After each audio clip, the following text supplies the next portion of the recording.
सृष्टि का बहुत अद्भुत नियम है।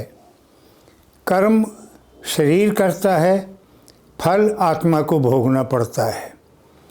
इस शरीर के जितने दुष्कर्म हैं, जितने पाप कर्म हैं, वो सारे का भुगतान आत्मा को चाहे इस जन्म में करना पड़े, चाहे अगले जन्म में करना पड़े, करना आत्मा को ही पड़ता है।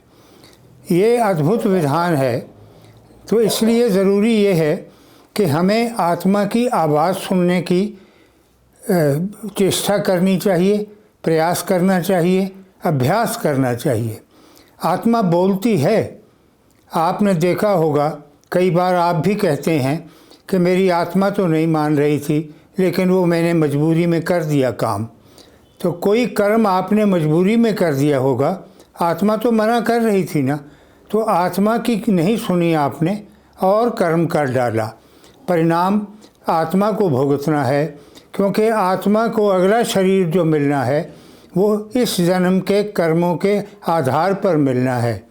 जो कुछ बकाया छोड़ के जाएंगे वो अगले जन्म में हमें भुगतान करना है, अच्छे का भी, बुरे का भी, पुण्य का भी, पाप का भी।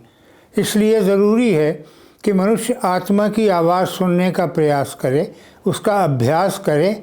ऐसा नहीं है, समझते सब हैं, सबको मालूम है, कभी ना कभी उनको लगता है उनकी आत्मा कुछ बोल रही है, लेकिन वो अनसुनी कर देते हैं, इसलिए कि उनका स्वास्थ्य जाग उठता है या उनको लगता है कि वर्तमान में जो कुछ हो रहा है उससे बेहतर कुछ नहीं है, बेहतर यही होगा, अच्छा यही होगा।